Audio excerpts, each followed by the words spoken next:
7월 13일 목요일 오늘의 말씀은 사도행전 10장 1절에서 16절의 말씀입니다. 가이사랴에 고넬료라 하는 사람이 있으니 이달리아 부대라 하는 군대의 백부장이라.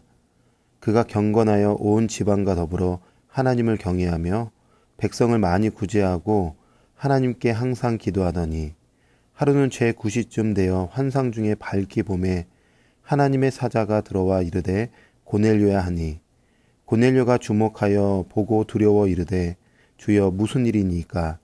천사가 이르되 내 기도와 구제가 하나님 앞에 상달되어 기억하신 바가 되었으니 내가 지금 사람들을 요바에 보내어 베드로라 하는 시몬을 청하라. 그는 무두장이 시몬의 집에 유숙하니 그 집은 해변에 있다 하더라. 마침 말하던 천사가 떠나매 고넬료가 집안 하인 둘과 부하 가운데 경건한 사람 하나를 불러 이 일을 다 이루고 요바로 보내니라. 이튿날 그들이 길을 가다가 그 성에 가까이 갔을 그때에 베드로가 기도하려고 지붕에 올라가니 그 시각은 제6시더라. 그가 시장하여 먹고자 하매 사람들이 준비할 때에 황홀한 중에 하늘이 열리며 한 그릇이 내려오는 것을 보니 큰 보자기 같고 네 귀에 매어 땅에 들이웠더라. 그 안에는 땅에 있는 각종 네 발 가진 짐승과 기는 것과 공중에 나는 것들이 있더라. 또 소리가 있으되 베드로야 일어나 잡아먹으라 하거늘 베드로가 이르되 주여 그럴 수 없나이다. 속되고 깨끗하지 아니한 것을 내가 결코 먹지 아니하였나이다 한데 또 두 번째 소리가 있으되 하나님께서 깨끗하게 하신 것을 내가 속되다 하지 말라 하더라. 이런 일이 3번 있은 후 그 그릇이 곧 하늘로 올려져 가니라. 아멘. 오늘 본문의 말씀은 고넬료와 베드로의 만남을 인도하시는 하나님의 손길에 관한 말씀입니다. 하나님께서 이방인 가운데 한 사람인 고넬료를 찾아가시죠. 그 고넬료는 어떤 사람일까요? 1절과 2절에 보니까 가이사랴에 고넬료라 하는 사람이 있으니 이달리아 부대라 하는 군대의 백부장이라. 그가 경건하여 온 지방과 더불어 하나님을 경외하며 백성을 많이 구제하고 하나님께 항상 기도하더니. 아멘. 그는 어떤 사람이죠? 그는 이달리아 부대라는 군대의 백부장입니다. 로마 사람입니다. 이방인이죠. 그런데 그가 하나님을 어떻게 알게 되었는지 알 수는 없지만 신앙적으로 경건한 사람이고 하나님을 경외했던 사람입니다. 그리고 그는 구제하며 기도에 힘썼던 사람이죠. 이런 고넬료에게 하나님의 사자가 찾아가서 그에게 말씀합니다. 사람을 보내어 요바에 있는 베드로를 청하라고 말씀해 주세요. 왜 베드로를 청하라고 했을까요? 고넬료는 구약의 하나님을 알고 있었지만 아직 생명의 근원 대신 예수 그리스도를 알지 못했기 때문입니다. 그래서 베드로를 통하여 예수 그리스도를 알고 성령의 능력으로 기름 부음 받기 위해서 베드로를 청하라고 하나님의 사자가 얘기했던 것이죠. 고넬료가 하나님의 사자의 말에 순종합니다. 그래서 사람을 정하여 보내는데 그 정한 사람이 어떤 사람일까? 7절에 보니까 마침 말하던 천사가 떠나매 고넬료가 집안 하인 둘과 부하 가운데 경건한 사람 하나를 불러. 어떤 사람을 보내냐 하면 경건한 사람을 택하여 보냅니다. 여러분 오늘 본문의 말씀에서 주목해 보고 싶은 것이 있는데 그것이 무엇이냐 하면 경건입니다. 여러분 경건하다는 말은 잘이라는 부사와 경배하다, 섬기다, 공경하다라는 단어가 합쳐진 단어입니다. 무슨 말이냐?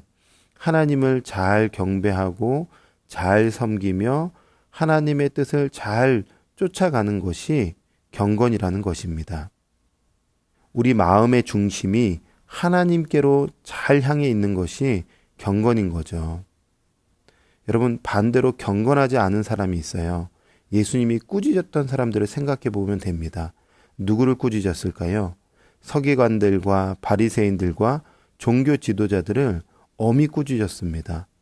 여러분 이 사람들만큼 경건한 사람으로 인정받은 사람들도 없습니다. 경건의 아이콘 하면 이 사람들이죠. 그런데 예수님이 그들을 질타하셨어요. 뭐라고 질타했냐? 화 있을진저 외식하는 자들아, 뱀들아, 독사의 새끼들아 라고 굉장히 무섭게 호통을 쳤습니다. 그러니 여러분 잘 생각해 보면 경건이라는 것은 외적인 것이 아닙니다. 내적인 것, 중심에 있다는 것입니다. 지금 고넬료, 그리고 고넬료가 보낸 그 중심에 있는 사람은 하나님을 경외하고 하나님을 경배하고 하나님을 예배했던 사람들 중심이었던 거죠. 믿음의 성도 여러분, 겉이 아닌 속이 중요합니다. 경건의 모양만 있고 경건의 능력을 부인하는 삶을 살면 안 되는 것입니다. 삶 속에서 늘 하나님을 갈망해야 하고 잘 경배하고 잘 섬기고 하나님의 뜻을 잘 쫓아갈 때에 하나님께서 주시는 놀라운 은혜가 오늘 우리의 인생 가운데 있게 될 것입니다. 그러므로 오늘 하루도 경건의 삶을 살아낼 수 있는 저와 여러분이 되기를 주님의 이름으로 축복합니다. 하나님께서 가이사랴에 있는 고넬료에게 찾아가셨다면 동시에 요바에 있는 한 사람에게도 찾아가 주시죠. 베드로입니다. 오늘 9절에 보면 이튿날, 즉 고넬료가 경건한 사람을 보낸 다음 날 베드로는 기도하려고 지붕에 올라갔어요. 황홀한 중에 환상을 봅니다. 하늘이 열렸어요. 그릇이 내려옵니다. 그런데 그 안에는 부정한 짐승이 있었습니다. 하나님께서 베드로에게 부정한 짐승을 먹으라고 명령하세요. 그때 베드로가 대답하죠. 하나님, 속되고 깨끗하지 못한 것을 저는 지금까지 먹은 적이 없어요. 근데 하나님 말씀하세요. 먹어라. 하나님 안 돼요. 먹어라. 하나님 안 돼요. 그렇게 3번 정도 반복된 환상을 보게 됩니다. 여러분, 이 베드로에게 임한 환상은 어떤 환상일까요? 이제 복음이 이방인들에게도 전해져야 된다는 그런 환상입니다. 베드로는 복음이 유대인들에게만 주어졌다고 여겼지만 하나님의 뜻은 그게 아니었어요. 복음은 유대인이나 이방인들이나 모든 사람들에게 전해져야 한다는 것을 환상을 통해서 가르쳐 주셨던 거죠. 믿음의 성도 여러분, 복음은 나뿐만 아니라 가정, 이웃, 열방 가운데 전파돼야 될 줄 믿습니다. 내가 살아있는 것은 기회를 주시는 거예요. 어떤 기회냐? 복음을 듣고 복음을 전하라는 하나님의 기회입니다. 생명을 찾고 그 생명들에게 진짜 생명, 예수 그리스도를 전해주는 복된 하루가 되기를 바랍니다. 오늘 그런 삶을 살아내기를 소망할 때에 삶 가운데 생명력이 흘러넘치는 기쁨이 임하게 될 것입니다. 여러분, 오늘 고넬료와 베드로에게 찾아가신 하나님의 일하심을 한번 잘 생각해 보십시오. 우리 하나님은 얼마나 치밀하게, 얼마나 세밀하게 역사하시는 분이십니까? 고넬료에게 예수님을 전해주기 위해서, 베드로에게는 앞으로 이방 선교의 물꼬를 여는 역할을 감당케 하기 위해서 두 사람에게 굉장히 세밀하게 치밀하게 역사하시는 것을 우리는 보게 되죠. 믿음의 성도 여러분, 오늘 하루 세미하신 하나님의 손길이 저와 여러분의 삶 가운데 펼쳐질 것입니다. 믿으시죠? 그 하나님의 일하심을 기대하면서 하나님, 오늘 하루 어떻게 제 인생 가운데 일해 주실 것입니까? 그 주님의 선하신 손길을 기대하면서 오늘도 주님 바라봐야 됩니다. 주님의 뜻을 구해야 됩니다. 주님의 손길을 간구해야 되는 것입니다. 그럴 때에 놀라운 것들이 우리 삶 가운데 일어나게 될 것입니다.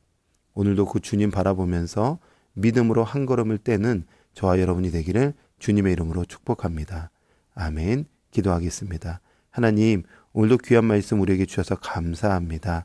오직 하나님 한 분만을 바라보며 인생의 길을 걸어갈 수 있도록 도와주시고 오늘도 잘 주님을 예배하고 섬기고 주님의 뜻을 잘 쫓아가는 경건의 삶을 살아가게 하여 주시옵소서. 함께 하실 하나님께 감사드리며 예수 그리스도의 이름으로 기도합니다. 아멘.